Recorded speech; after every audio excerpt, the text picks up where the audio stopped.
A healthy democracy requires an informed and engaged electorate, and this misinformation is really harming our ability to have either of those things. The key for learning how to avoid being misinformed is to learn how to reason well and learn how to handle evidence and how to use that to sort out really obviously silly views from views that are interesting and require care and thinking about.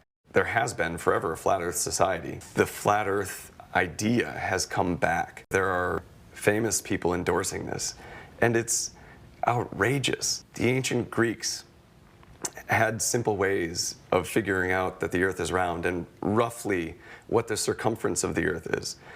Just doing some math.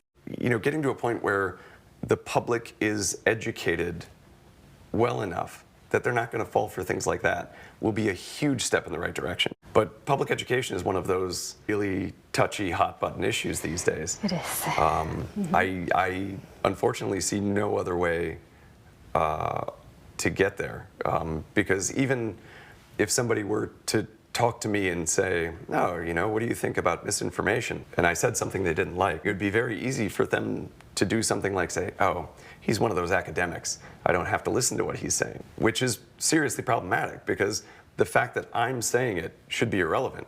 What's the difference?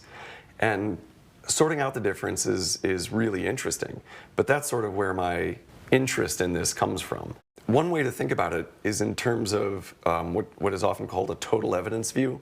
We have a lot of evidence that bears on any given question at any given time, just because, you know, living in the world, you end up with a lot of beliefs about things and background beliefs about how things happen. We forget about these things, right? And sometimes we get focused on one little bit of evidence and ignore the rest of our evidence. And that's problematic. That's really all reasoning well is thinking about evidence carefully. But that is a challenging task. And then even when you learn that, you have to be careful about things like your own biases, which we all have. But people need to be in a position to say, okay, what was that person saying and what were the reasons they were giving? Let's think about that.